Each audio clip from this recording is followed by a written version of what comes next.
Today we're going to be trying to fix my coolant temp sensor not reading correctly in the Cobalt. It's a cold one out today. Just got back from the parts store getting all the parts, and hopefully we're going to get this one fixed pretty quick. I'm just changing out the thermostat for now. I'm going to try and test that out and see if that fixes it. I read up on some forums, and basically they said that changing the thermostat generally fixes all this stuff. With the coolant temp sensor not reading on the gauge cluster.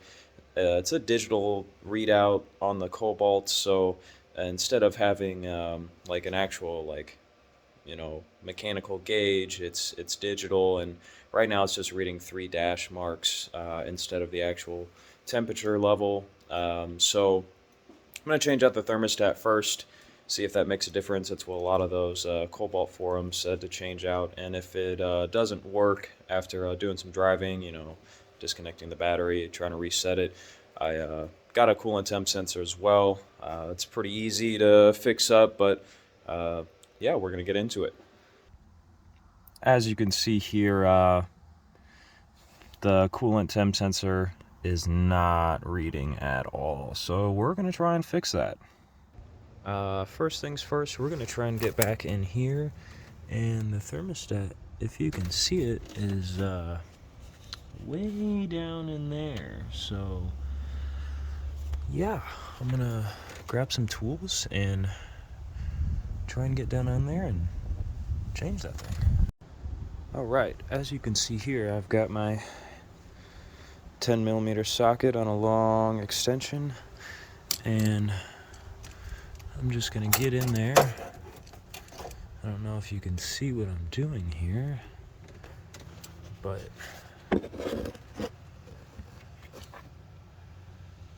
somewhere in here, almost got it. Right there. As you can see, I'm going to start taking out these thermostat housing bolts. Get these bolts out, replace the thermostat, and we should be good to go. Reaching in there with my hand now, getting bolt number 1. I did have to move the clamp on the radiator hose because it was in the way of this bolt, and voila, 1 bolt down. Now for the next one. Alright, got a pretty good bite on the second one here. Go ahead and get it loosened up. Pretty easy to get to if you've got a pretty long extension. Definitely make sure you've got some sort of drain pan underneath here, so that way when all your coolant flows out, when you break these bolts loose, it doesn't get everywhere. Alright, got bolt number 2, and I dropped the first one, so we're going to have to check out in the garage and try and find another one, because I don't feel like digging for it, and it didn't fall to the ground, so I might give it a little bit of a look, but I might just find another 10mm bolt. I got like a million of them. So yeah, I'm about to grab this thermostat out. As you can see, we drained quite a bit of coolant, and I put my pan in a pretty good spot, basically right underneath the transmission pan. Should be about perfect. And reach on in here. Oh, a whole lot more coolant's coming out. I'm gonna try and pop out this thermostat real quick. Kind of hard to get in there.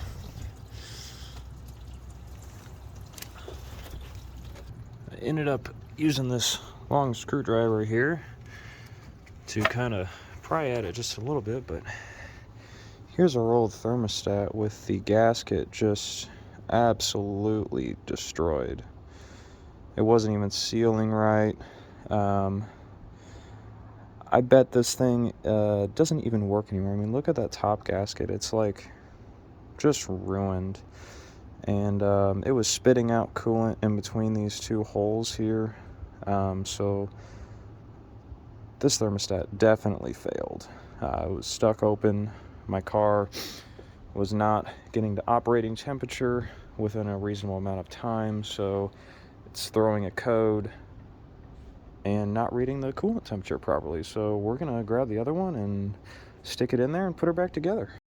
All right, well, I got the old gasket here, or the old thermostat here, and the new one didn't come with the gasket, so I guess I'm gonna have to go to the parts store and return that one and get one that actually has a gasket. So when you're at the parts store, definitely double check your parts. I always try to do that, but I completely forgot this time, and naturally the one time that I forget, it does not come with this gasket that's supposed to wrap around the outside and seal it. The one that here is completely corroded and disgusting and bad, along with the interior gasket here. So hopefully the new thermostat that I get will actually have a gasket. Well, it will, because I called O'Reilly's and they have another one in stock, and it's waiting for me at the counter. So now I just gotta wait for a ride. All right, back from the parts store. Got the new thermostat with a gasket on it this time. We're gonna try and get this thing situated and put it in here where it needs to be. I don't know if you can see this, but if I move this out of the way, down in there you can kind of see the thermostat housing. You can see some of the orange coolant in there. It's pretty dirty, so I would recommend trying to wipe that down quite a bit too, so you get a good seal with your gasket. All right, got her wiped down as good as I could get. Let's pop this bad boy in there. It's kind of hard to fucking reach, but really all you gotta do is just set it in there, and you can see the thermostat's in there.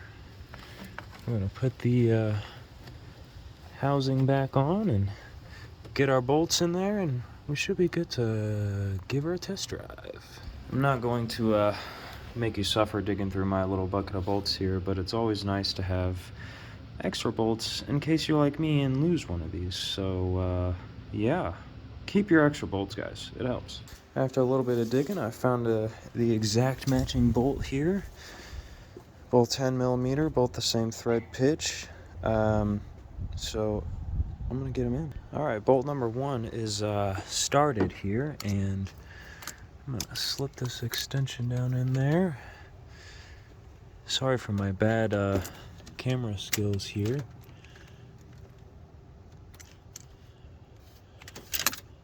Oh, drop my socket like usual. See if I can't dig in there and get it.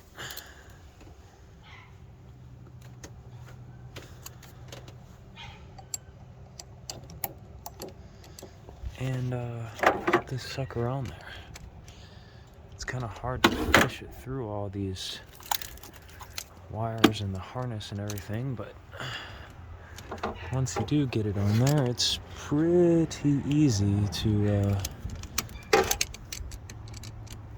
tighten her down. All right.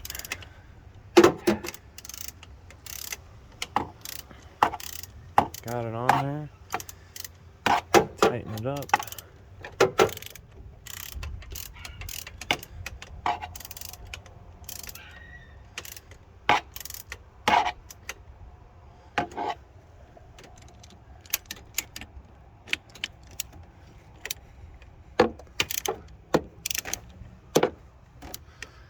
It's right down in there. You can kind of see it.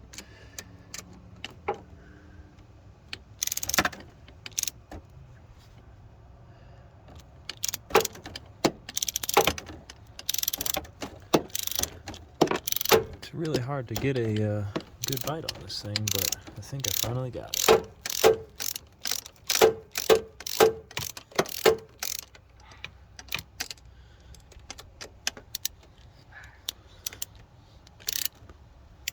Alright, got that tightened down. Now for the next. Alright, getting this one in there and gonna give her a good hand tighten. I'm gonna hit it with the ratchet. Alright, let's see.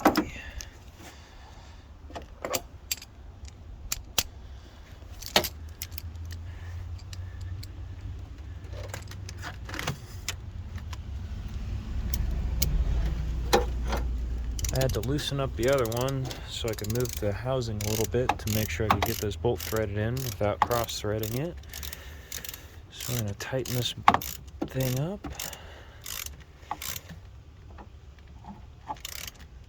That one's nice and tight.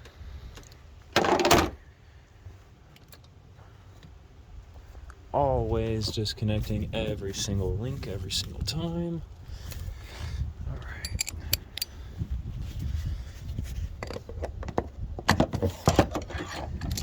And get in here and get the other side. There we go. Get her nice and tight. And that'll do it. Now we just gotta fill up our coolant reservoir and let her run. Got some Dex Cool here, orange. Gonna fill up the reservoir and disconnect the battery, and then we will see if this fixed our issue or not. In the car right now, just giving her some gas, letting the coolant run through. We'll let it run here for a couple minutes, like I guess the internet says to do, and let the coolant run through. Check it again after I filled the reservoir out there, and see what it looks like. Hey, would you look at that? We've got a coolant readout. I sat here for about 3 minutes, let it idle for a second, and then I've let it sit at 2,000 RPM for just a few minutes. Right about 3, and about the 3-minute mark, it started reading temperature again, and it's steadily climbing. Seems like it's reading properly, and it's heating up how it should. Once we hit 180 where we're at now, that's about the temperature where the thermostat should kick open and start flowing coolant through. The user manual basically says after 3 minutes it should reach operating temperature at 185 where we're at now. And yeah, I think we should be good. I'm gonna check the coolant level one more time here real quick.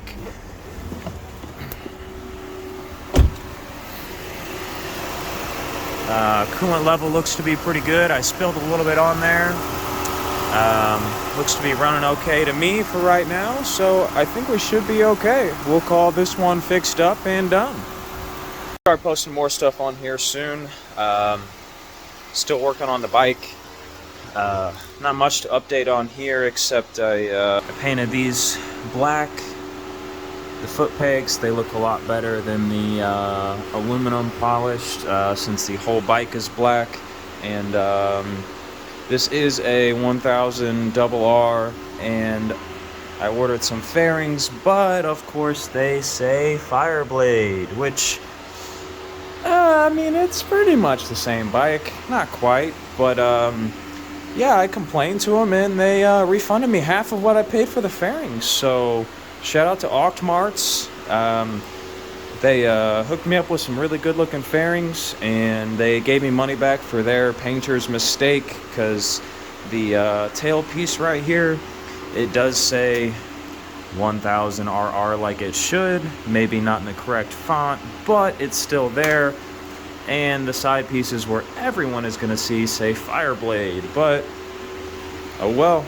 She's going to be up and running hopefully here soon with a new exhaust and some other aftermarket parts, and I'll keep you guys updated.